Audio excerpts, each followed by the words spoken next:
Hello everyone, welcome to Nayra study. हम आपसे कैसे हैं? आई होप कि अच्छे होंगे और अपनी पढ़ाई बहुत अच्छे से कर रहे होंगे।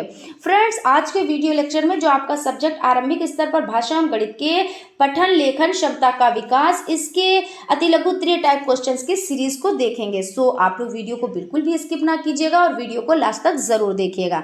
तो चलते हैं आज की सीरीज का फर्स्ट नंबर क्वेश्चन देख लेते हैं। बलाघात क्या है? ध्वनि विज्ञान के आधार पर स्पष्ट कीजिए। बलाघात मूलतः शक्ति की वह मात्रा है जिसमें ध्वनि, अक्षर, शब्द या वाक्य का उच्चारण किया जाता है और शक्ति आधिक्य के कारण ही अपेक्षितया अधिक बलाघात युक्त ध्वनि, अक्षर या शब्द आदि आसपास की अन्य ध्वनियों आदि से अधिक मुखर एवं शक्तिशाली होते हैं। आप इस तरह लिख सकते हैं, ये आपकी किताबी भाषा होगी। अगर आपकी समझ में नहीं आए तो इसको हटा दें। अब हम जो आपको बताते हैं आप इस तरह से लिख सकते हैं। बलाघात, जब कोई व्यक्ति बोलता है तो सभी ध्वनियों का उच्चारण समान रूप से नहीं होता है। कभी किसी वाक्य के एक शब्द पर अधिक बल देना होता है तो कभी दूसरे पर अधिक बल देना होता है, और कभी कभी एक अक्षर पर अधिक बल होता है तो कभी दूसरे अक्षर के उच्चारण पर। तो इसी ये जो गुण है, तो इसी गुण को क्या कहा जाता है? इसी गुण को बलाघात कहा जाता है। आप इस तरह से लिख सकते हैं। क्वेश्चन है, जिह्वा के आधार पर हिंदी ध्वनियों का वर्गीकरण कर उनके नाम लिखिए। तो संवृत, अर्धविवृत, विवृत और अर्ध संवृत ये आपके हो जाते हैं। अब संवृत में कौन आता है? तो छोटी ई, बड़ी ई, छोटा ऊ और बड़ा ऊ, ये संवृत में आपके आते हैं। अर्धविवृत में तो ऐ, औ और आ यानी छोटा आ आता है। विवृत में बड़ा आ आता है। अर्ध संवृत में ए और ओ आता है। देखते हैं क्वेश्चन, ऋण स्वर का उच्चारण स्थान क्या है? तो मूर्धा है यानी कठोर तालु हो जाता है। ऊष्म व्यंजन क्या है? लिखिए। आपको पता है जब हम बोलते हैं तो गर्म वायु निकलती है, यानी गर्म वायु जब निकलती है तो उसमें वो ऊष्म व्यंजन होते हैं। जैसे आपने शा बोला, सा बोला, पिछरी शा बोला, हा बोला, तो आप बोल के देखें। देखिए गर्म वायु निकल रही है ना, तो जब गर्म वायु निकलती है तो ऊष्म व्यंजन होते हैं। अब इसके किताबी भाषा में भी समझ लेते हैं। जिन वर्णों के उच्चारण में वायु उच्चारण स्थान से छूकर सीटी की ध्वनि के समान बाहर निकलती है वे ऊष्म व्यंजन कहलाते हैं। जैसे आपके हो जाते हैं, जैसे आपका ये सा सपेरे वाला, शा शरीफे वाला और पिछरी शा, और ये हा, ये आपके क्या है? ये ऊष्म व्यंजन हो जाते हैं। ऐसे भी क्वेश्चन बन जाता है कि आपको 4 ऑप्शन दिए होंगे, इसमें किसी एक को इसमें रख देंगे और 3 ऑप्शन आपके और होंगे, तो उसमें आपसे पूछेंगे कि ऊष्म व्यंजन क्या? तो आपको पता है सा है, शा है, पिछरी शा है, हा है, तो आप इस पर टिक कर देंगे। अनुनासिक स्वर को परिभाषित कीजिए। जब स्वर लेखन मुख से बोले जाते हैं तो उनका रूप साधारण होता है, परंतु जब स्वर नाक से बोले जाते हैं तो उनके ऊपर चंद्र बिंदु लगाया जाता है। ऐसे स्वर नाक से बोले जाने के कारण अनुनासिक कहलाते हैं, जैसे उंगली, आंधी आदि। अब इसको समझ लेते हैं। अनुनासिक, अनुनासिक में देखिए कितने ना है? अनुनासिक में कितने ना है? तो इसमें 2 ना है ना। और 2 नाक का मतलब हम इसलिए ये चीज बता रहे हैं जिसमें आप अनुस्वार और अनुनासिक में कंफ्यूज ना हो। ज्यादातर लोग इसमें कंफ्यूज हो जाते हैं। तो अनुनासिक यानी 2 ना है तो एक ये चांद बन गया और ये एक बिंदु बन गई, यानी एक ना आप इसको मान ले और एक ना आप इसको मान ले, यानी चंद्र बिंदु हो गए। जैसे इसमें उंगली है, आंधी है, इसी तरह 5 आपको लिखना है ना। तो इस तरह से कई चीजें आपको, चांद लिखना है, ये सब अनुनासिक से लिखे जाते हैं। अब अनुस्वार इसी में समझ लेते हैं, साथ साथ में समझते चलते हैं। हालांकि इसमें क्वेश्चन नहीं है अनुस्वार का, लेकिन इसको भी समझ लेते हैं कि जहाँ पे अंक की बिंदी होती है, जैसे अंत हो गया है ना, अंत हो गया, अंक हो गया, तो इसमें क्या है? ये अंक की बिंदी है ना, ये अंक की बिंदी है। और अनुस्वार, तो अनुस्वार में कितने ना है? अनुस्वार में कितने ना है? तो एक ना है। जब एक ना है तो मतलब एक बिंदु है, तो ये अनुस्वार हो जाता है। तो इस तरह से आप लोग इसको याद रखिएगा। हलंत से क्या अभिप्राय है? लिखिए। हलंत से अभिप्राय है आधा वर्ण या स्वर रहित वर्ण जब किसी व्यंजन को स्वर रहित लिखना होता है। जैसे हलंत का चिन्ह क्या होता है? जैसे आपने का लिखा और इसको आधा करना है, जब हलंत लगता है वो स्वर क्या हो जाता है? वो आधा हो जाता है। तो आपने इस तरह से लटकन लगा दी, ये जो लटकन है इसी को हलंत कहा जाता है। अंग्रेजी वर्णमाला में कितने वर्ण होते हैं? तो अंग्रेजी वर्णमाला में 26 वर्ण होते हैं, यानी 26 वर्ण होते हैं। इसमें क्या होता है, 5 स्वर होते हैं, यानी कि वोवेल्स होते हैं। स्वर हिंदी में पढ़ रहे हैं तो इस तरह से पढ़ लें, 5 स्वर होते हैं और 21 व्यंजन होते हैं। इंग्लिश की बात हम कर रहे हैं, ठीक है ना। इसमें आपके जैसे ए ई आई ओ यू, कौन कौन से स्वर होते हैं? ए ई आई ओ और यू, ये क्या है, ये आपके स्वर हो जाते हैं, यानी कि वोवेल्स हो जाते हैं। कॉन्सोनेंट्स की अगर बात की जाए तो इसमें ए को आप हटा दें तो बी हो गया, ठीक है, और सी हो गया, डी हो गया, ई यहाँ पे है, एफ जी एच आई आपका स्वर है, जे के एल एम एन, एन तक आपका क्या है, तो व्यंजन है, और ओ आपका स्वर हो जाता है। P Q R S T U, U आपका क्या हो जाता है, स्वर, और उसके बाद U V W X Y Z, ये आपके क्या हो जाते हैं, ये आपके व्यंजन हो जाते हैं। तो इस तरह से 5 स्वर और 21 व्यंजन होते हैं। च वर्ण की ध्वनियाँ कितनी है, नाम लिखें। तो चा, छा, जा, झा, या, ये चा वर्ण की ध्वनियाँ होती हैं और इनको ये तालु उच्चारण स्थान, इनका जो उच्चारण स्थान है वो क्या है, तो तालु, ये चीज ध्यान रखिएगा, ये तालु इसका उच्चारण स्थान हो जाता है। गुण में कौन कौन सी संक्रियाएं, यानी सॉरी यहाँ पे गुणा है, गुणा में कौन कौन सी संक्रियाएं होती हैं, लिखिए। तो गुणा में निम्न संक्रियाएं होती हैं, गुणनफल होता है, गुणज होता है, गुणक होता है।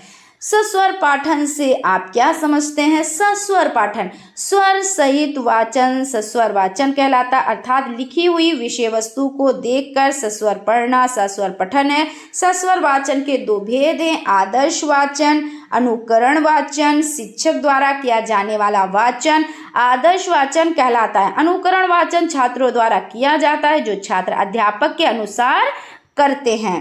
भाषा शिक्षण में उचित आरोह अवरोह की कठिनाई उत्पन्न होने के 2 प्रमुख कारण बताएं। तो इसमें आपका हो जाता है भाव को समझकर ना पढ़ना, धारा प्रवाह का अभाव, मूल भाव के विपरीत पठन, शीघ्रता से पठन। पढ़ते समय ध्यान रखने योग्य 2 बातें बताएं। शुद्ध पठन शैली के लिए अग्रलिखित बातों पर ध्यान देना आवश्यक हो जाता है। पढ़ते समय प्रभावोत्पादक शब्दों पर विशेष बल देकर बोलना चाहिए ताकि श्रोता उसके पठन की ओर आकर्षित हो सके। क्योंकि भाई जब आप पढ़ रहे हैं, जब तक आप किसी को पढ़ा रहे हैं और वो आपसे आकर्षित ही नहीं होगा, आपकी बातें उसकी समझ में ही नहीं आएंगी, तो आप कैसे पढ़ाओगे और वो कैसे पढ़ेगा? तो वो आपकी तरफ आकर्षित उसको होना चाहिए। प्रत्येक शब्द पर बल देना जरूरी है, क्योंकि जब आप बल देंगे तभी तो आप अच्छे से वर्ड कह पाएंगे, शब्द कह पाएंगे, है ना। ऐसा करने पर पठन पूर्णतः सफल होगा। जहां रुकने की आवश्यकता हो वहां अवश्य रुकना चाहिए, क्योंकि देखिए अगर आपने विराम पर, यानी पूर्ण विराम, अर्ध विराम, अल्प विराम, कोई भी विराम चिन्ह पे आपने ध्यान नहीं दिया और आप ऐसे ही पढ़ते चले गए, तो क्या आपकी चीजें समझ में आएंगी? नहीं आएंगी। क्योंकि जब आप विराम चिन्हों का यूज नहीं करेंगे, कभी कभी क्या होता है, अर्थ का अनर्थ भी हो जाता है। ये भी चीजें आप समझिएगा, क्योंकि एक पूर्ण विराम से बहुत बड़ा फर्क पड़ता है और अच्छा भी नहीं लगता है। जैसे मैं हूं, आपको पढ़ा रही हूं, तो मैं बोलती चली जाऊं, तो क्या आपकी चीजें समझ में आएंगी? लेकिन ठहरते हैं, रुकते हैं, सांस भी लेते हैं, तब चीजें आपकी समझ में आती हैं, है ना। यही तो होता है, आप भी किसी को पढ़ाएं तो जब तक आप विराम चिन्हों का यूज नहीं करेंगे, आप ठहरेंगे नहीं, सांस नहीं लेंगे, एकदम से वर्ड आप बोलते चले जाएंगे, अक्षर बोलते चले जाएंगे, पूरी लाइन पढ़ते चले जाएंगे, तो नहीं समझ में आएगा। और यहाँ पे हो जाता है रुकना चाहिए तथा शब्दों को अलग अलग करके उचित बल तथा विराम के साथ पढ़ना चाहिए। वही चीज जो अभी बताई कि विराम चिन्हों का यूज करके ही पढ़ना चाहिए। असुंदर यानी खराब लेखन के 2 कारण बताएं। लिखते समय बालक को बैठने का ढंग उचित ना हो। अगर उचित ढंग नहीं है बैठने का, उचित ढंग से वो नहीं बैठा है, तो उसका लेखन क्या होगा? सुंदर नहीं होगा। लिखने की कॉपी और आंखों की दूरी उचित ना हो। कलम पकड़ने का ढंग सही ना हो। आप बच्चे ने कलम ऐसे ही पकड़ लिया तो उसका लेखन अच्छा नहीं होगा। उसका उचित ढंग होना चाहिए। विराम चिन्हों का उचित प्रयोग ना किया गया हो। विराम चिन्हों का भी बहुत जरूरी, लिखने में भी है, बोलने में भी है, विराम चिन्हों का यूज बहुत जरूरी हो जाता है। पठन कितने प्रकार का होता है? तो पठन के प्रकार मुद्रा भाव पठन, दृश्य पठन, अभिनय पठन, चित्र पठन, ये हो जाते हैं। शब्द किसे कहते हैं? शब्द की परिभाषा इस प्रकार है, निश्चित अर्थ को अभिव्यक्त करने वाले वर्णों के समूह को शब्द कहते हैं। जैसे मोहन, पुस्तक, विद्यालय। अब हम शब्द इस तरह से भी पढ़ लेते हैं, ये भी आप लिख सकते हैं। और इस तरह भी लिख सकते हैं, एक या एक से अधिक वर्णों के मेल से बनी हुई स्वतंत्र इकाई शब्द कहलाती है। यहाँ पे ऐसे आप बोल सकते हैं। और एक और तरीका है, ये भी आप कह सकते हो, मतलब एक या एक से अधिक वर्णों के मेल से बनी हुई स्वतंत्र इकाई शब्द कहलाती है, या दो से अधिक वर्णों के सार्थक मेल को भी शब्द कहते हैं। आप इस तरह से भी लिख सकते हैं। 3 तरीके हमने बता दिए, 3 तरह से आपको जो सही लगे, जो आसान लगे, आप वो लिख सकते हैं, ठीक है ना, वो परिभाषा आप लिख सकते हैं। जैसे मोहन पुस्तक विद्यालय, आप कोई भी नाम लिख दें, जरूरी नहीं कि मोहन ही लिखे, आप कुछ भी लिख सकते हैं। राम सीता गीता पुस्तक यहाँ पे है तो आप मेज लिख सकते हैं ना। तो इस तरह से हो जाता है। श्रुत लेख किसे कहते हैं? सुनकर लिखे हुए लेख को श्रुत लेख कहते हैं। सुनकर लिखे हुए यानी कि जिसको इमला, जिसको डिक्टेशन बोलते हैं, है ना। तो वही होता है कि अध्यापक या कोई छात्र बोलता है, हम अन्य छात्र उसे लिखते हैं। तो शीघ्रता, सुंदरता और शुद्धता के साथ लिखा हुआ लेख ही वास्तव में श्रुत लेख है, जिसको इमला बोलते हैं ना, तो वही श्रुत लेख होता है। आप लोग इस तरह से समझें। स्पर्श व्यंजन का क्या आशय है? जिन व्यंजनों के उच्चारण में मुख द्वार को बंद करके इस प्रकार बोलते हैं कि हवा उच्चारण स्थानों को स्पर्श मात्र करती, स्पर्श व्यंजन कहलाते हैं। यथा का, खा, गा, टा, ठा, डा, ढा, ता, था, दा, धा, ये सब हो जाते हैं। संकर व्यंजनों को उदाहरण सहित बताएं। ये शब्द दो भाषाओं के, यानी जो 2 शब्द जो भाषाओं के मेल होते हैं ना, उनसे मिलकर बना होता है। तो देख लेते हैं, ये शब्द 2 भाषाओं के शब्दों को मिलाकर बना लिए गए हों, उन्हें संकर शब्द कहते हैं। जैसे रेल प्लस गाड़ी, रेलगाड़ी, नेक प्लस चलन, नेक चलन, वर्ष प्लस गांठ, वर्षगांठ। विलोम शब्द किसे कहते हैं? जो शब्द परस्पर विपरीत अर्थ प्रकट करते हैं उन्हें विलोम शब्द कहते हैं। जैसे धनी, निर्धन, प्रकाश, अंधकार। विलोम मतलब क्या होता है कि उल्टा कहना, है ना। तो उल्टा मतलब जो कोई धनी है तो जब आप उसको उल्टा कहेंगे तो निर्धन ही तो कहेंगे। अगर उजाला है तो उसको क्या कहेंगे? अंधेरा कहेंगे। प्रकाश है तो अंधकार कहेंगे। मतलब उल्टा कहना क्या होता है? विलोम शब्द, यानी उल्टे शब्द। शून्य को किसी संख्या से भाग देने पर भागफल क्या आता है? तो शून्य से भाग देने पर, गणित में जब शून्य से भाग देने पर, यहाँ पे आप समझें, शून्य से भाग देने पर, यानी शून्य ऊपर और ये यहाँ पे इसी तरह। तो और एक ऐसे होता है कि ऊपर 1 और नीचे 0, दोनों की बात कर लेते हैं। गणित में जब शून्य को किसी संख्या से भाग करते हैं तो शून्य के भजन कहते हैं। इस भाजन में भाजक शून्य होता है। सामान्य गणित में यह भाजन अर्थहीन है, अतः शून्य के भाजक अपरिभाषित हैं। यानी अगर आपका शून्य क्या है? ऊपर है, तो ये क्या है? ये क्या परिभाषित है? ये परिभाषित नहीं है। और इस तरह का क्वेश्चन भी आता है कि इसमें कौन सा परिभाषित है, कौन सा नहीं परिभाषित है, तो इस पे ध्यान दीजिएगा।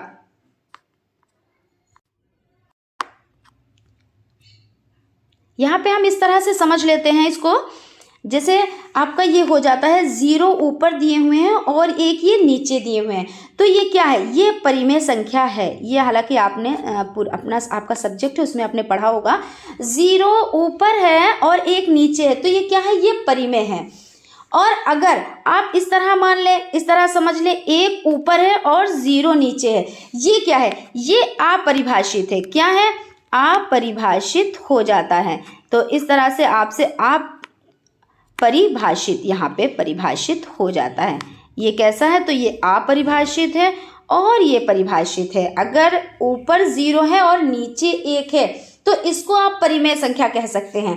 लेकिन अगर नीचे 0 है, ऊपर कुछ भी संख्या, मान लीजिए 13 है, 12 है, 9 है, कुछ भी है, मान लीजिए यहाँ पे हम अभी बताते हैं 9 है और ये 0 है, तो ये क्या है? ये भी अपरिभाषित है, यानी ये परिभाषित नहीं है, ऐसे आप बोल सकते हैं। लेकिन ऊपर अगर है, ऊपर 0 है, तो ये परिभाषित है, ये परिमेय संख्या हो जाती है। 0 क्या है? तो परिमेय संख्या हो जाती है। इस तरह से आप समझ लें। उसके बाद देखिए, वास्तविक मान किसे कहते हैं? किसी अंक का वह मान जो कभी नहीं बदलता है, उसे क्या कहते हैं?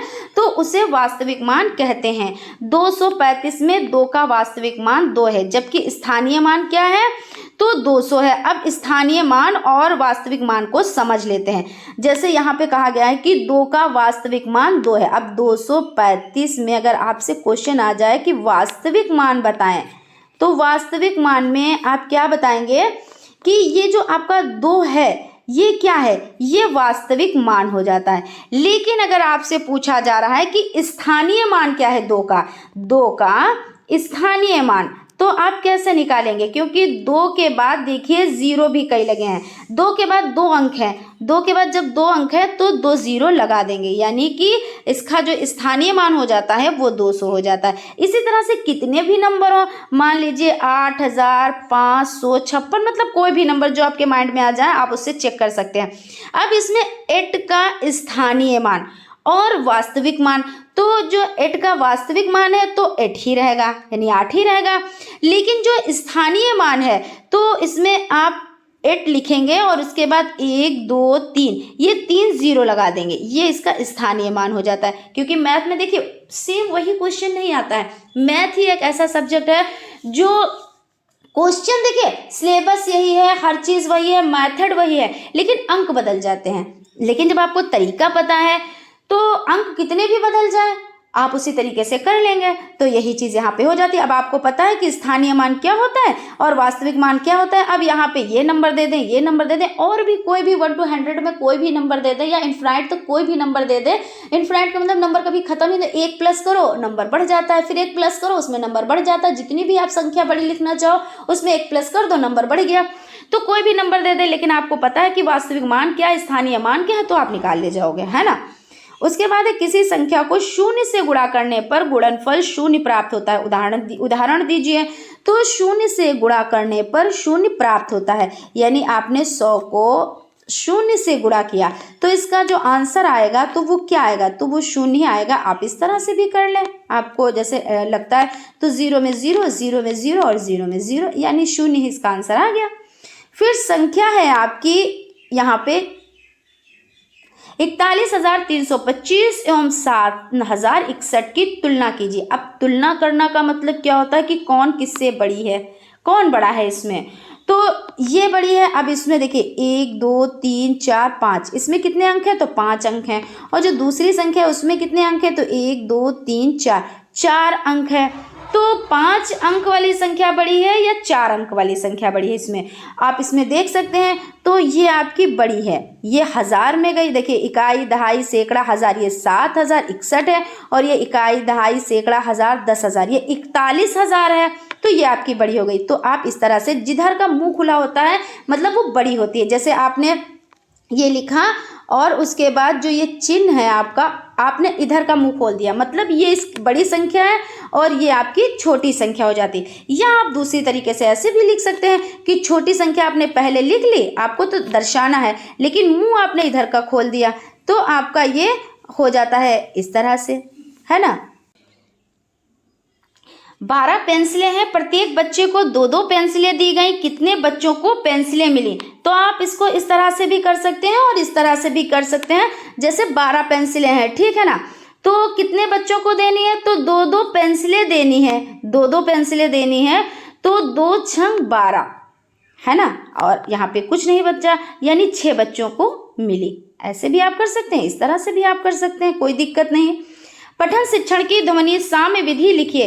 इस विधि के प्रयोग द्वारा एक जैसी ध्वनियों के वर्णों का ज्ञान एक साथ दिया जाता है, यथा राम, काम, श्याम, आम, दाम आदि। इस विधि में बालकों को पढ़ने के प्रति रुचि जागृत करने के लिए चित्र प्रणाली के माध्यम से अध्ययन कराना उपयोगी है। व्यंजन वर्णों को लिखिए। स्पर्श व्यंजन, अंतस्थ व्यंजन, ऊष्म व्यंजन, संयुक्त व्यंजन इत्यादि हो जाते हैं। इस पर डिस्कस कर लेते हैं कि अंतस्थ व्यंजन कौन होते हैं। तो जो आपके या, रा, ला, वा, ये क्या हो जाते हैं, ये अंतस्थ व्यंजन हो जाते हैं। उसके बाद ऊष्म व्यंजन की अगर बात की जाए तो ऊष्म व्यंजन अभी उसको पढ़ा है कि जो मुख से वायु, जैसे एक गर्म वायु निकलती है, तो वो क्या होते हैं, वो ऊष्म व्यंजन होते हैं। और अगर बात की जाए कि संयुक्त व्यंजन क्या है, तो छ, त्रंग, ज्ञ और श्रा, ये क्या हो जाते हैं, ये संयुक्त व्यंजन हो जाते हैं, और ये आप लोगों के लिए बहुत ज़्यादा इंपॉर्टेंट हो जाते हैं, इसलिए हम इस पर थोड़ी सी डिटेल में डिस्कस कर लेते हैं। तो आपका जो श है, ये आपका किससे बना है, तो का, हलंत और प्लस पिछड़ी शा से, और जो आपका त्रा है वो किससे बना है, तो ता और प्लस रा से बना हुआ है, और ज्ञा आपका किससे बना हुआ है, तो जा प्लस और यहाँ से बना हुआ है, और श्रा आपका किससे बना हुआ है, तो श्रा आपका शा यानी पिछड़ी आपका शरीफे वाला शा प्लस आपका रा, इससे बना हुआ है। तो आप लोग ये बहुत अच्छे से ध्यान में रखिएगा, क्योंकि ये आप लोगों के लिए जितनी बार मैं इम्पोर्टेंट कहूँ उतना कम है, ठीक है ना। उसके बाद चलते हैं क्वेश्चन की तरफ। शब्द किसे कहते हैं, तो शब्द निश्चित अर्थ को अभिव्यक्त करने वाले वर्णों के समूह को शब्द कहते हैं, जैसे मोहन, पुस्तक आदि। शायद ये रिपीटेड क्वेश्चन है, लेकिन कोई बात नहीं, पढ़ लेते हैं। एक या एक से अधिक वर्णों के मेल से बनी हुई स्वतंत्र इकाई शब्द कहलाती है। या आप इस तरह से लिख सकते हैं, 2 या 2 से अधिक वर्णों के सार्थक मेल को भी शब्द कहते हैं। शब्द के 2 भेद हैं, सार्थक और निरर्थक। कितने भेद हैं, तो सार्थक और निरर्थक 2 हो जाते हैं। निषेधात्मक या निषेध सूचक वाक्य किसे कहते हैं। निषेधात्मक यानी क्या होता है, जिन वाक्यों में क्रिया के निषेध का ज्ञान होता है उन्हें निषेध सूचक वाक्य कहते हैं। उदाहरण, वह प्रतिदिन व्यायाम नहीं करता है। अब यहाँ पे समझ लें, निषेधात्मक मतलब होता है नेगेटिव। क्या होता है, तो नेगेटिव होता है, जहां पे नॉट का यूज होता है वही तो होता है नेगेटिव। अब हिंदी में नहीं का यूज होगा, नॉट मतलब नहीं, तो वो खाना नहीं खा रहा है, वो पढ़ नहीं रहा है, वो टहल नहीं रहा है, वो घूम नहीं रहा है, वो जा नहीं रहा है, वो आ नहीं रहा है, कुछ भी आप बोल सकते हैं। तो जिसमें नहीं का यूज होता है वो निषेधात्मक हो जाते हैं। उसके बाद है अंतस्थ व्यंजनों को लिखिए, तो आपका या, रा, ला, वा, ये क्या हो जाते हैं, ये अंतस्थ व्यंजन हो जाते हैं। उसके बाद है विलोम शब्द किसे कहते हैं, तो जब 2 शब्द विपरीत मतलब क्या होता है, तो उल्टा अर्थ देते हैं, तो वे एक दूसरे के क्या करते हैं, तो एक दूसरे के विलोम कहलाते हैं। जैसे कहते हैं उजाला है तो अंधेरा है, दिन है तो रात है, सुबह है तो शाम है, अच्छा है तो बुरा है, ये चीज हो जाती है। ये विपरीतार्थक होते हैं, जैसे उल्टे। तो यहाँ पे समझ लेते हैं, अधिक का यानी न्यून है, असली का तो नकली है, अर्थ का अनर्थ है, आज्ञा का अवज्ञा है। पर्यायवाची शब्द किसे कहते हैं, पर्याय का अर्थ है दूसरा, अतः पर्यायवाची का अर्थ हुआ उस अर्थ का बोधक दूसरा शब्द, जैसे अग्नि, आग, अनल, पावक, अनुपम, अनोखा, अद्भुत, अनूप, अन्याय। यानी पर्यायवाची कि कई चीजें कहना, कि जैसे एक चीज को हम कई चीजें कह सकते हैं, यही तो पर्यायवाची होता है ना। ज्ञानार्जन और ज्ञान वृद्धि के प्रमुख स्रोत कौन कौन से। ज्ञानार्जन और ज्ञान वृद्धि का प्रमुख स्रोत है पठन, पुस्तकों, पत्र पत्रिकाएं, इंटरनेट पढ़ने से ज्ञानार्जन भी होता है और ज्ञान वृद्धि भी। संकर शब्दों को उदाहरण सहित लिखिए। संकर, ये शब्द 2 भाषाओं के शब्दों को मिलाकर बना दिए गए हों उन्हें संकर शब्द कहते हैं, जैसे रेलगाड़ी, नेक, चलन, ये हो जाता है। ये कुछ क्वेश्चन हमें लग रहा है रिपीटेड क्वेश्चंस हैं। विराम चिन्हों संबंधी समस्या के प्रमुख कारण लिखिए। रुकना या ठहरना, अपने भावों को प्रकट करने के लिए भाषा बोलते समय अथवा लिखते समय कुछ स्थानों पर रुकना पड़ता है। अगर बिना रुके ही अपनी बात को कहते हैं तो सुनने वाले की समझ में कुछ नहीं आएगा। जैसे मैं आप लोगों को पढ़ा रही हूँ, तो मैं अगर अपनी बात को कहूँ और रुकूं और ठहरूं ना, एकदम से बोलती चली जाऊं, तो क्या आपको कुछ चीजें समझ में आएंगी? कुछ भी नहीं समझ में आएगा। आप तो ये कहोगे कुछ बोल रही हैं लेकिन समझ नहीं आया। लेकिन जब हम विराम चिन्हों का यूज करते हैं, जहां पे रुकना है वहां पे रुकते हैं, फिर आगे बढ़ते हैं, तो आपको चीजें समझ में आती हैं, ठीक है ना। कई बार अर्थ का अनर्थ हो जाता है, हम उचित जगह पर रुककर अपनी बात कहेंगे तो ठीक रहेगा। इसी प्रकार लिखते हुए विराम चिन्हों के प्रयोग से न केवल भावों में स्पष्टता आती है बल्कि उसका प्रभाव और सौंदर्य भी बढ़ जाता है। उदाहरण ले लेते हैं, जैसे रोको मत जाने दो। अब यहाँ पे मैन काम किसका है, जो विराम चिन्ह है उसका। वाक्य में कहीं कोई विराम नहीं है जिसमें उसमें 2 अर्थ प्रकट होते हैं। पहला क्या है, रोको मत जाने दो, मतलब जो कोई है, कोई शख्स है तो उसको रोक लो और जाने ना दो। अब रोको मत जाने दो, अब दूसरा जो बन गया कि रोको मत, यानी उसको ना रोको, उसको जाने दो, मतलब वो जा रहा है तो उसको जाने दो, रोको मत जाने दो। तो किसका खेल है, सिर्फ विराम चिन्हों का खेल है। अब आप यहाँ पे जैसे आपने चिन्ह लगा दिया कि रोको, रोक लो, और वहां पे आपने क्या किया, अल्प विराम लगा दिया, यानी वो जा रहा है शख्स तो उसको रोक लो, उसको नहीं जाने दो, उसको रोक लो। लेकिन दूसरे में रोको मत, अब रोको मत पे आपने अल्प विराम लगाया है, यानी ना रोको उसको और जाने दो। तो इस तरह से हो जाता है। अब यहाँ पे क्या है, विराम चिन्ह वाक्य अर्थ तो स्पष्ट करते हैं, भाषा को सुंदर तथा प्रभावशाली भी बनाते हैं। देवनागरी व अंतर्राष्ट्रीय अंक मूल संकेतक अंक को लिखिए। अब आप लोगों को देवनागरी लिपि और अंतर्राष्ट्रीय अंक जैसे 1 2 3 आप लोग लिखते हो ना इंग्लिश के वर्ड, जैसे वो कौन सी लिपि हो जाती है, तो रोमन लिपि हो जाती है अंतर्राष्ट्रीय अंक लिपि। तो इस तरह से आप लोग तो बहुत अच्छे से लिख लेते हैं, लेकिन जो अपनी भाषा में है तो कुछ लोग थोड़ा सा इसमें बड़ा कंफ्यूज रहते हैं लिखने में, तो सीख लें। बाकी ज़्यादातर मुझे उम्मीद है कि आप सभी लोगों को आता होगा, मैं कुछ के लिए बोल रही हूँ क्योंकि ज़्यादातर आते हैं बच्चे पढ़ने के लिए, तो उनको ये अंक अगर दे देते हैं तो वो बड़ा कंफ्यूज रहते हैं। और जो इंग्लिश वाले यानी जो आपकी रोमन लिपि है तो वो बड़े आराम से कर लेते हैं। और इसी तरह जैसे 78 69 79 89 इसमें बड़ा कंफ्यूज रहते हैं, और 89 दे दो, 79 दे दो, 69 दे दो, बड़े आराम से वो समझ जाते हैं। लेकिन सभी की नॉलेज बहुत ज़रूरी है। और देखिए आपका क्वेश्चन भी आया है, यानी कि आपको 1 नंबर प्रोवाइड होगा, अगर आप नहीं कर पाएंगे तो 1 नंबर आपको नहीं मिलेगा, है ना। तो इस तरह से आप 1 बनाएंगे, और इस तरह से आप 2 बनाएंगे, ये आपका 2, और ये 3 इस तरह से बनते हैं, ठीक है ना। और 4 ऐसे बनते हैं, जैसे आप लोग 8 बनाते हो तो 1 में प्लस कर देते हो ना, तो ये आपके 4 ऐसे बनते हैं। फिर 5 आपका ऐसे आप बना सकते हो इस तरह, जैसे यहाँ पे ऐसे बना हुआ है तो 5 आप ऐसे बना सकते हो। और जो आपका 6 है तो ये इस तरह है, यहाँ मैं सीरियल वाइज लिख देती हूँ, ठीक है ना। जैसे 1 हो गया, ये आपका 1 हो गया, 2 हो गया, 3 और 4 5 6 और ये 7 इस तरह से, और 8 9 और ये आपका 10, ठीक है ना। उसके बाद है आरोही क्रम को उदाहरण सहित लिखिए। निम्नलिखित संख्याओं के आरोही क्रम में लिखिए। आरोही का मतलब क्या होता है कि जैसे हम सीढ़ियों पे चढ़ रहे हैं, पहला दूसरा तीसरा स्टेप बाय स्टेप, लेकिन जब उतर रहे हैं तो अवरोही, यानी कि 9 8 7 5 4 3 2 1 इस तरह से। तो समझ लेते हैं जो ये अंक हैं इसी को तो लिखना है। तो सबसे पहले सबसे छोटी संख्या तो 8 है ना, यानी 8 है तो वो लिख लिया। उसके बाद यहाँ पे इससे थोड़ी सी बड़ी कौन सी है तो 9, फिर उससे बड़ी देखिए यहाँ पे 10 हो जाती है, फिर आपकी देखिए 11 हो जाती है, फिर 12 और फिर आपका 13 है यहाँ पे तो 13 हो जाती है, फिर 14 और फिर 16। तो ये आपका इस तरह से क्या हो जाता है आरोही क्रम। अगर अवरोही क्रम की बात की जाए तो सबसे पहले आप 16 लिखेंगे, फिर आप 14 लिखेंगे, फिर आप 13 लिखेंगे, 13 यहाँ पे है, फिर उसके बाद 12, फिर 11, फिर 10 और 9 और 8 इस तरह से ये क्या हो जाता है, ये अवरोही क्रम। तो दोनों आप लोगों को आने चाहिए, कि जरूरी नहीं आरोही क्रम भी पूछ सकते हैं अवरोही क्रम भी पूछ सकते हैं, है ना। क्वेश्चन है संख्या आपकी हो जाती है इकाई, दहाई, सैकड़ा, हजार, 10,000। ये है 32,541 एवं इकाई, दहाई, सैकड़ा, हजार ये कितना है 6,170 की तुलना कीजिए। अब इसमें क्या करना है हमने, इसलिए आपको इकाई, दहाई, सैकड़ा ये बताया है कि अभी इस तरह का भी क्वेश्चन आएगा जिसमें आपको ये चीज़ करनी रहेगी। तो अभी पहले क्वेश्चन में हमने करा दिया, तो इसमें अंतर करना है। अंतर कैसे किया जाता है, तो अंतर करने के लिए आपको माइनस करना होता है। क्या करना होता है, तो माइनस करना होता है।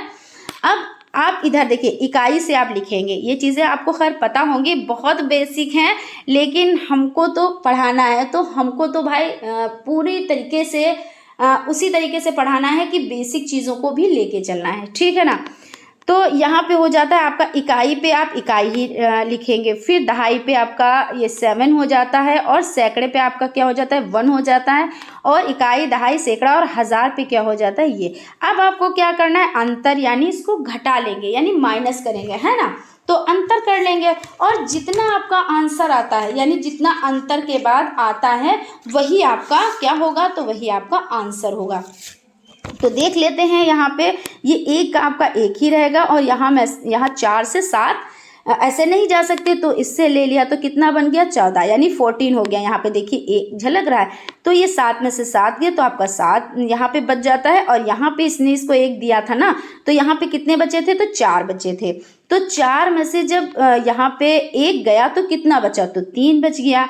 अब यहाँ पे 2 में से 6 तो नहीं जा सकते, तो इसने इसको दिया तो कितना बन गया 12 बन गया। 12 में से 6 गया तो कितना बचा 6, और यहाँ पे इसने 1 दे दिया था तो इस यहाँ पे 2 बचे, तो ये 2 यहाँ पे उतार लेते हैं। यानी आपका आंसर ये आया है की इकाई, दहाई, सैकड़ा, हजार, 10,000, 26,307। यहाँ पे एक है, यहाँ पे सॉरी, यहाँ पे एक है, ये एक आपको उतारना रहेगा, तो ये 71 हो जाएंगे। तो इस तरह से आपका ये आंसर आ जाता है।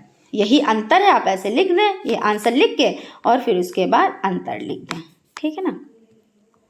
उसके बाद आपका क्वेश्चन है, अवधारणा या संबोध निर्माण हेतु क्या आवश्यक है। अवधारणा या संबोध निर्माण हेतु आवश्यक है कि बालकों की समझ उन्हें ठोस, मूर्त एवं अन्य वस्तुओं के माध्यम से कराए, क्योंकि ठोस व मूर्त वस्तुओं से कार्य करते समय बच्चों की कई इंद्रियां एक साथ सक्रिय होती हैं, जिससे सीखना आसान हो जाता है। 15 अमरूद हैं, प्रत्येक बच्चे को 3-3 अमरूद दिए गए हैं, कितने बच्चों को अमरूद मिले। अब 15 अमरूद हैं, कितने अमरूद हैं, तो 15 अमरूद हैं। अब 3-3 अमरूद बच्चे को दिए गए हैं, तो कितने अमरूद दिए गए हैं, तो 3-3 दिए गए हैं। तो देख लेते हैं, 3 बच्चे 15, तो यहाँ पे कुछ नहीं बचा, तो 5, यानी कितने, 5 बच्चों को अमरूद मिले। आप इस तरह से निकाल सकते हैं। पठन में रुचि का विकास करने की किन्हीं 2 विधियों का नाम लिखिए। अक्षर बोध विधि, कविता विधि, कहानी विधि, ध्वनि साम्य विधि और वर्णोच्चारण विधि हो जाता है। लेखन के किन्हीं 2 दोषों को लिखिए। अनुस्वार एवं अनुनासिक संबंधी दोष, क्योंकि ज़्यादातर क्या करते हैं, चंद्र बिंदु, बिंदु, इन सब चीज़ों पे ध्यान नहीं रखते हैं, लेकिन ये ध्यान बहुत ही ज़रूरी है, क्योंकि यही जैसे कहते नहीं, बोलो कि हिंदी में हमारे नंबर कम है, लेकिन हम लिख के सब आए थे, लेकिन आपने कहाँ पे गलती की, पूर्ण विराम, अर्ध विराम, अल्प विराम, जहाँ पे क्वेश्चन मार्क लगाना है वो भी आपने नहीं लगाया, जहाँ पे आपको बिंदु लगाना है वहाँ पे बिंदु यानी अनुस्वार, अनुनासिक, इनका भी यूज़ नहीं किया, तो आपको पूरे नंबर कैसे मिलेंगे, है ना। तो यही तो बारीकियाँ आपको सीखनी है। मात्रा संबंधी अशुद्धि, वर्णों का लोप, संयुक्त वर्ण संबंधी दोष, शिरोरेखा का अशुद्ध प्रयोग, यानी शिरोरेखा। कुछ लोग क्या करते हैं, जैसे मान लीजिए कुछ भी लिखना है, जैसे हमको कविता लिखना है, यहाँ पे हमने कविता लिखी, अब क्या है, ये लाइन नहीं लिखेंगे, ऐसे ही छोड़ देंगे ऐसे, तो ये क्या है, यहाँ पे देख लेते हैं, ये क्या है। जब आप कविता ऐसे लिखोगे और शिरोरेखा का यूज़ नहीं करोगे तो क्या ये सही माना जाएगा, तो आपके नंबर तो कटेंगे ही। आपने कहीं पे दूसरी कोई चीज़ लिखनी है, आपने अल्प विराम नहीं लगाया, या आपने वाक्य कंप्लीट किया, पूर्ण विराम नहीं लगाया, या आपका प्रश्न चिन्ह आपने नहीं लगाया, तो ये सब क्या है, ये दोषी तो हैं। स्वर किसे कहते हैं, अब इसको समझ लेते हैं। स्वर उन स्वर ध्वनियों को कहते हैं जो मुख से किसी प्रकार अवरुद्ध होकर बिना उच्चारित हों। अब इस तरह से भी समझ लेते हैं। उन ध्वनियों को कहते हैं स्वर जो बिना किसी अनवर्णों की सहायता के उच्चारित किए जाते हैं। स्वतंत्र रूप से बोले जाने वाले वर्ण स्वर कहलाते हैं, यानी जो स्वतंत्र रूप से बोले जाते हैं उन्हें क्या कहते हैं, तो उन्हें स्वर कहते हैं। हिंदी में कितने स्वर होते हैं, तो हिंदी में 11 स्वर होते हैं, ठीक है। किन्हीं 4 दीर्घ स्वरों को लिखिए, तो 4 को देखो लिखना है, यहाँ पे 4 पूछा, आप 4 लिख सकते हो, ज़्यादा आते हैं वो भी लिख दो, कोई इशू नहीं है। बड़ा आ, बड़ी ई, बड़ा ऊ, ए, आए, ओ, आओ, तो आप इसमें से 4 भी लिख सकते हो और सभी लिख सकते हो। क्वेश्चन है, संक्षेप सूचक अथवा लाघव चिन्ह का प्रयोग कहाँ किया जाता है, उदाहरण से स्पष्ट कीजिए। संक्षेप सूचक अथवा लाघव चिन्ह का प्रयोग शब्दों के संक्षिप्त रूप लिखने के लिए होता है। तो ये जो चिन्ह है आपका, यानी संक्षेप सूचक या लाघव चिन्ह, तो इस तरह से होता है। और इसका यूज कैसे करते हैं, जैसे लिखना है पटना नगर निगम, पटना नगर निगम, तो इसको कैसे यूज करेंगे, तो देखिए पा लिख दिया और एक ये आप चिन्ह यूज कर लें, नगर का ना लिख दिया और इस चिन्ह का यूज कर लें, और निगम का नगर निगम, तो इस तरह से आप लिख सकते हैं। ऐसे उत्तर प्रदेश आप कैसे लिखते हैं, जब इस तरह से लिखते हैं तो उत्तर प्रदेश, छोटा ऊ बनाया आपने और इस चिन्ह का प्रयोग कर लिया, और इस तरह से। प्रश्न उत्तर भी आप ऐसे लिखते हैं, जैसे प्रश्न उत्तर आपको लिखना होता है तो प्रश्न उत्तर ऐसे तो लिखते हैं। उसके बाद जब इस तरह से लिखते हैं, यानी इस चिन्ह का यूज करके लिखते हैं, तो पा मेरा और इस तरह, और उत्तर में इस तरह से ऐसे तो लिखते हैं, तो ये चीज़ हो जाती है। यहाँ पे लिखा है कृपया पृष्ठ उलटिए, तो यहाँ पे कृपया का और का में रा नीचे लग गया और इस चिन्ह का यूज हो गया, और पा में और नीचे रा लगा हुआ है क्योंकि पृष्ठ ऐसे ही लिखा जाता है, तो उसमें फिर चिन्ह का यूज हो गया, और उलटिए में छोटा ऊ बन गया और इस चिन्ह का यूज हो गया। उसके बाद क्वेश्चन हो जाता है, अचल तथा अचला का अर्थ स्पष्ट करते हुए दोनों में अंतर लिखिए। तो अचल स्थिर, अचला पृथ्वी। अब यहाँ पे क्या कह रहे हैं कि दोनों में अंतर लिखिए। तो अचल स्थिर है, कोई चीज स्थिरता लिए हुए है तो वो स्थिर हो गई, और दूसरा है तो अचला है तो वो पृथ्वी हो गई। पृथ्वी मतलब जमीन है ना, वही चीज हो गई। वर्ण तथा शब्द में एक उदाहरण से स्पष्ट कीजिए। वर्ण भाषा की सबसे छोटी इकाई है। वर्ण को अक्षर भी कहा जाता है। शब्दों की उत्पत्ति वर्णों से होती है। निश्चित अर्थ की अभिव्यक्ति करने वाले वर्णों के समूह को शब्द कहते हैं। जैसे मोहन पुस्तक। 2 सैकड़ा प्लस 3 दहाई प्लस 1 इकाई मिलकर कौन सी संख्या बनेगी। अभी देखिए हमने इकाई, दहाई, सैकड़ा, हजार वाली बात बताई थी कि ऐसा क्वेश्चन आपके लिए अभी आएगा, तो वही क्वेश्चन है। अब आपको पता होना चाहिए कि इकाई किधर से लिखते हैं। तो इकाई आपकी ये हो जाती, क्या हो जाती, तो इकाई आपकी ये हो जाती है। उसके बाद दहाई कौन सी होती है, तो दहाई जैसे अभी हम 0 इसलिए लिख रहे हैं कि मतलब सिर्फ आप इकाई दहाई समझ लें। इकाई, दहाई, और ये आपका हो जाता है सैकड़ा, है ना, तो यहाँ पे सैकड़ा हो गया। फिर हो जाता है हजार, तो ये हजार हो गया। यहाँ पे क्या कह रहे हैं, 2 सैकड़ा प्लस 3 दहाई प्लस 0 इकाई यानी 1 इकाई मिलकर कौन सी संख्या बनेगी। तो 1 इकाई है, यहाँ पे इकाई की जगह पे आपने 1 रख दिया। उसके बाद क्या कह रहे हैं कि 3 दहाई है, तो अब इधर से ही तो स्टार्ट करेंगे ना, जो आपका राइट हैंड होता है इधर से स्टार्ट किया जाता है, इकाई इधर की होती है। तो उसमें 3 क्या है, तो 3 दहाई हैं, तो हमने यहाँ पे इसके नीचे 3 दहाई लिख ली। तो जब 3 के नीचे 3 लिखेंगे तो यहाँ पे खाली जगह है, तो यहाँ पे क्या है, यहाँ पे 0 लगा देंगे। और उसके बाद सैकड़ा, तो 2 सैकड़ा है, तो सैकड़े के नीचे ही तो हम 2 लिखेंगे, और इसके बाद यहाँ पे और यहाँ पे हम 0 लगा देंगे। तो इस तरह क्या हुआ कि आपका जो 2 सैकड़ा है वो 200 बन गया ना। सैकड़ा का मतलब होता है आपके, देखिए ये सैकड़ा है तो 2 0 और 1 नंबर, तो 2 0 और 1 नंबर आपका सैकड़ा हो गया। और आपकी दहाई कितने से बनती है, तो यहाँ पे 30 है। 30 का मतलब है कि इकाई और दहाई, 3 दहाई है तो यहाँ पे 0 हुआ ना, तो 10वां भाग, तो ये आपका हो गया 30। और यहाँ पे क्या कह रहे हैं, 1 इकाई, तो 1 ही रहा यानी 221 इसका आंसर आ जाता है। उसके बाद है 6368 संख्या में प्रत्येक 6 का स्थानीय मान। प्रत्येक 6, देखिए प्रत्येक यहाँ पे 2 6 हैं। अब दोनों का जो स्थानीय मान है वो अलग है। कैसे अलग है, तो इसमें पहले डिटेल में दिया है, बाद में 6 का आप निकालने। अगर पूरे का भी दे देंगे तो ऐसा नहीं है कि नंबर आपको कम मिलेंगे, ऐसा नहीं है। उन्होंने अगर पूछा कम है और आपने आंसर ज़्यादा दे दिया तो वो अच्छी बात होती है। तो सबसे पहले यहाँ पे 8 का स्थानीय मान 8 ही होता है, और आप बहुत सिंपल भाषा में इसको समझ लें। 680 जो स्थानीय मान निकालते हैं, तो जिसका पूछें उसके बाद जितने नंबर हो उतने 0 लगा दें। जैसे 8 के बाद कोई नंबर नहीं है तो मतलब 8 ही रहेगा। 6 के बाद 1 नंबर है यानी 8 नंबर है तो 1 0 लगा दे। 3 के बाद कितना है, तो 3 के बाद 2 है तो 2 0 लगा दें। और 6 के बाद कितने हैं, तो 3 नंबर है तो 3 0 लगा दें। बस हो गया। अब इसमें क्या पूछा है, 6 और 6 का, तो आप चाहें तो उठा के अलग ऐसे इतना लिख दें, और या आप ये पूरा लिख दें, है ना। फिर उसके बाद क्वेश्चन हो जाता है, देखिए यहाँ पे इकाई, दहाई, सैकड़ा, हजार, 10,000, लाख। 1,69,679, इसको क्या करना है, हिंदी भाषा में लिखना है। तो आप इसी तरह लिख दें 1,69,679। आप इस तरह से लिख सकते हैं। 48 सेब 4 बच्चों में बांटे गए हैं, प्रत्येक बच्चे को कितने सेब मिले। तो 48 सेब है और कितने बच्चों में बांटे गए हैं, तो 48 सेब प्रत्येक बच्चे को कितने मिले हैं,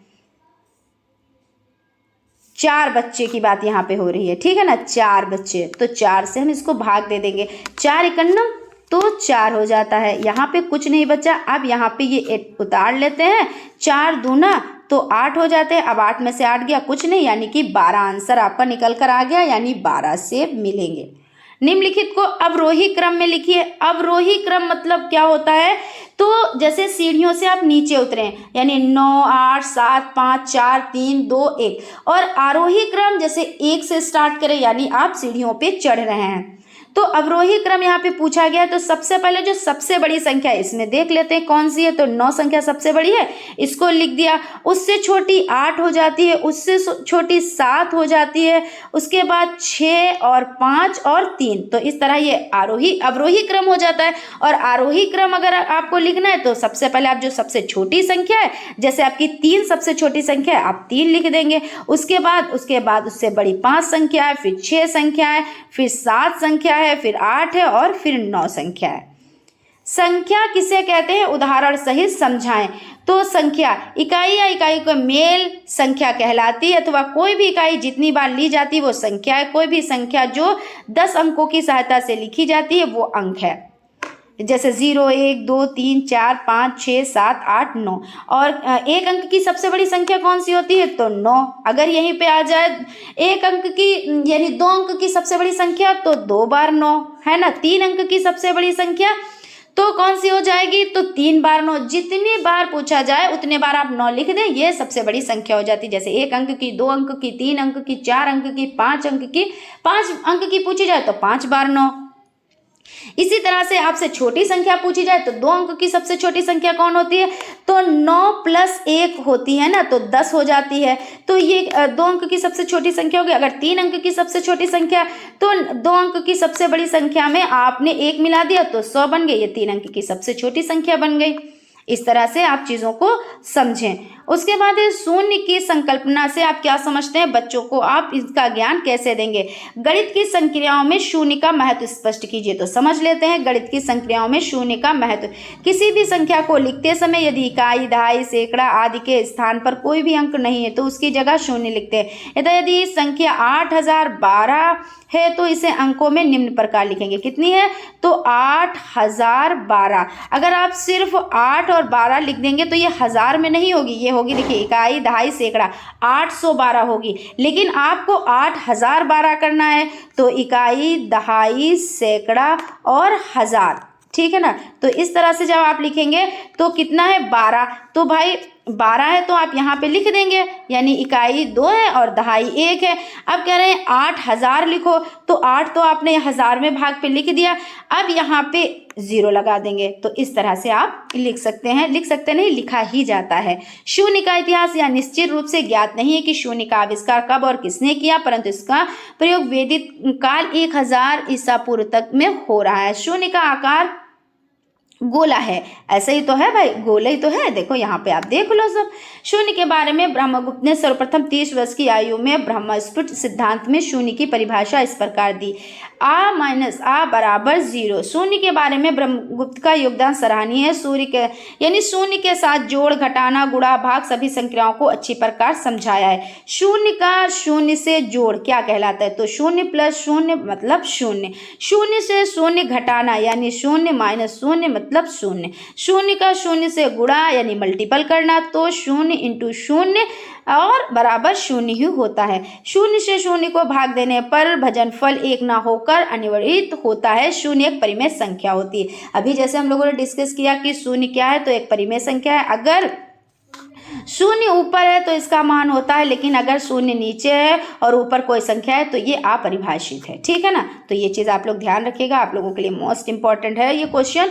0 की विशेषताएं बताएं। 0 की विशेषताएं निम्नलिखित है। किसी संख्या के दाहिनी और 0 रखने पर वह संख्या का 10 गुना हो जाते हैं। जैसे 2 के दाहिनी और 0 रखने पर वो 20 हो जाती है। देखिए आप लोग अच्छे से जानते हो, ये आपका इकाई हो गया। यहाँ पे समझ लेते हैं, ये आपका इकाई है, ये दहाई है ना, ये सैकड़ा है। लेकिन जब यहाँ पे दहाई पे आप 20 रखेंगे और यहाँ पे 0 लगा देंगे तो ये 20 बन जाएगा। किसी संख्या में अन्य संख्या जोड़ने पर बड़ी संख्या प्राप्त होती है, किंतु 0 जोड़ने पर मान में कोई परिवर्तन नहीं होता है। 0 में से कुछ घटाया नहीं जा सकता है। 0 से गुणा करने पर 0 प्राप्त होता है। 0 से भाग नहीं दिया जा सकता। यहाँ पे क्वेश्चन है, 2 अंकों वाली संख्या को 2 अंकों वाली संख्या से किस प्रकार गुणा किया जाता है, उदाहरण के द्वारा समझाएं। तो उदाहरण देख लेते हैं। यहाँ पे 54 और 25 को गुणा किया गया, यानी 54 से 25 को गुणा किया गया है।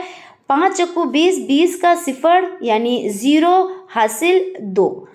5 × 25 यानी 5 का पहाड़ा 5 बार पढ़ेंगे तो 5 × 25 और 2 27 हो जाएगा। 2 × 8 और 2 × 5 10।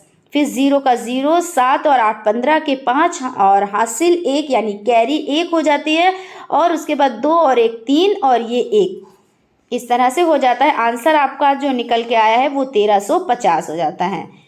क्रिया है 54 को पहले 5 इकाई से गुणा किया, 54 गुणे 5 बराबर 270 को पहली पंक्ति में लिखो। फिर 54 को 2 दहाई से गुणा किया, 54 गुणे 2 108। उसके बाद आपका हो जाता है इकाई के स्थान पर गुणा लगाकर संख्या को दूसरी लाइन में लिखें। अंत में दोनों पंक्तियों का योग कर दिया जो 1350 आया। इस तरह से आपका कंप्लीट हो जाता है और ये सेशन भी आपका कंप्लीट हो जाता है। आज आप लोगों के जो अति लघुत्तरीय टाइप क्वेश्चंस की सीरीज है वो कंप्लीट हो जाती है। अब हम लोग लघुत्तरीय टाइप क्वेश्चंस की सीरीज को कंप्लीट करेंगे। जो नेक्स्ट वीडियो आएगा उसमें लघुत्तरीय टाइप क्वेश्चंस की सीरीज को कंप्लीट करेंगे। सो फ्रेंड्स, आई होप आप लोगों को सेशन अच्छा लगा होगा। अगर सेशन अच्छा लगा है तो प्लीज़ एक लाइक ज़रूर करें, और अगर अभी तक आप लोगों ने चैनल को सब्सक्राइब नहीं किया तो प्लीज़ सब्सक्राइब कर लें और बेल आइकन को भी ज़रूर प्रेस कर लें, जिससे कोई भी नोटिफिकेशन हो वो आप तक पहुंच सके। मिलते हैं नेक्स्ट क्लास में, तब तक आप लोग अपना ख्याल रखें और स्टडी कंटिन्यू करें। Thank you.